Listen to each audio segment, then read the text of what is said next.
ne Sonko au début bu muy commencé kenn xamul ndax séeréer la wala pël la wala joola la ay idéem la ñi jël. dafa am benn paa bu tudd Alla Kane il a 73 ans aujourd'hui ou 63 ans. dafa bind benn texte mu ne xam nga wax ji yëpp lu ko indi ñu ne waaw mu ne ce qu'il appelle la courbe Sonko.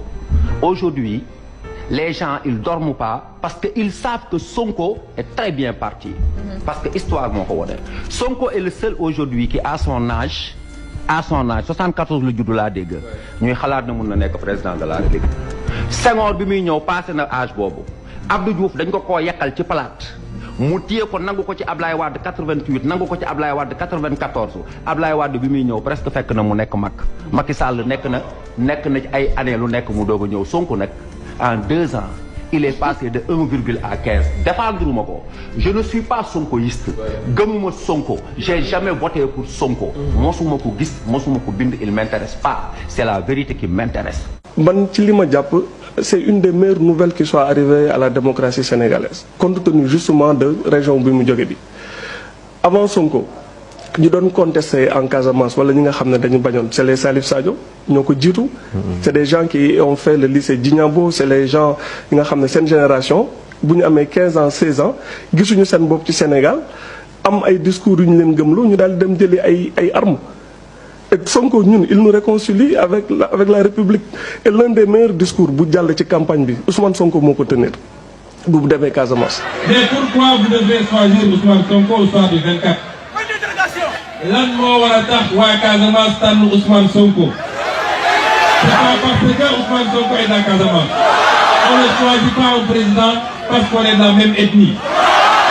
Ça c'est fini au Sénégal et gis nañu les résultats. On ne choisit pas un président parce qu'on est de la même région. On ne choisit pas un président parce que c'est lui qui me plaît ou c'est lui qui m'a donné de l'argent et des t-shirts. On choisit un président parce qu'il est le plus compétent, parce qu'il est le plus intègre, parce qu'il est le plus patriote. Donc, je suis de la Casamance, mais je suis de partout du Sénégal par la grâce de Dieu et vous le savez.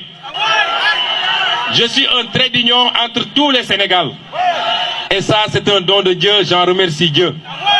Je ne me réclame pas d'une région, je ne me réclame pas d'une ethnie, je ne me réclame pas d'un village, je ne me réclame pas d'un quartier, je me réclame de tous les Sénégalais et je vais être le président de tous les Sénégalais.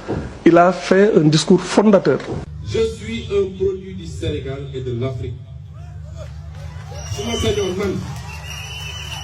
su ma sañoon man bu ma yàlla di dégg moo war a jiite réew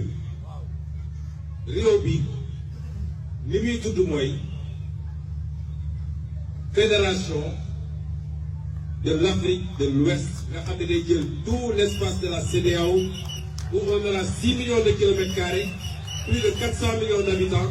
C'est ça un pays avec un marché, avec des ressources naturelles qu'on peut défendre. Soxla ma jiite quartier, soxla ma jiite région, Sénégal tuuti na sax ci li ñu bëgg a def. bu mu commencé am yenn envergure lañ ko commencé attaquer ci diineem. fu mu ba pare commencé wax ay affaire u xeet. Parce que depuis que je suis en politique, la Casamance et les Casamanciens ont été insultés. Une fois, 2 fois, 5 fois, et ce n'est pas normal. Khalifa Ababacar Sall ak Karim Meïssa Wade ñi leen waroon a voter ñoo dem voter Sonko.